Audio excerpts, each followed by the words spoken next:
What kind of a system, in your opinion, would replace the current banking system today? What kind of system will replace the current banking system? I have no idea. What I do know is that it's not Bitcoin that's going to necessarily cause the current banking system to need replacing. Part of this argument, from our perspective, we're like, Bitcoin is fighting against the banks. For the most part, they don't really know we exist, except for a few people who have noticed, and they're like, guys, over there, we're in trouble. But for the most part, most of the banking system is a bit more worried about the fact that the world economy is lying on the floor. The heart rate is 0 and has been 0. They've now applied 101 electric shocks and it's still not moving. 24 central banks have the interest rates at 0 and they're like, well, we never went negative. How about -5? What happens then? Who knows? Let's try it.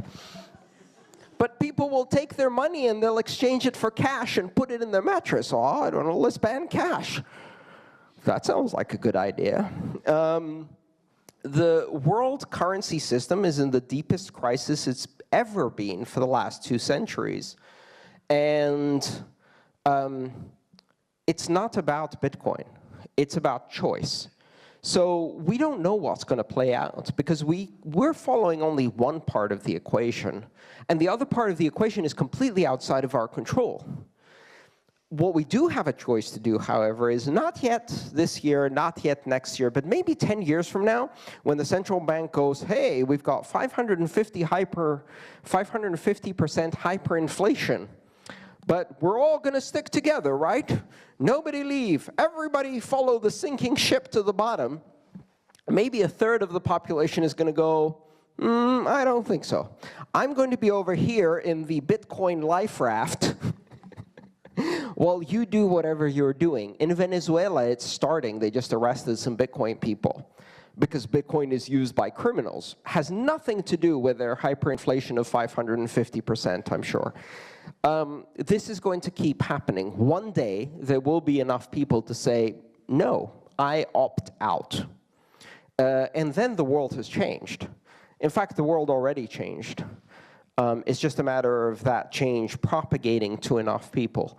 We are going to see dramatic change over the next 30 years, and only a small part of it will be related to Bitcoin. A big part of it will be related to the fact that the fundamental Bretton Woods central banking free-floating currency system died at the turn of the century, and the repercussions of that are going to be enormous. So I don't know what banking will look in a century, but it will be different.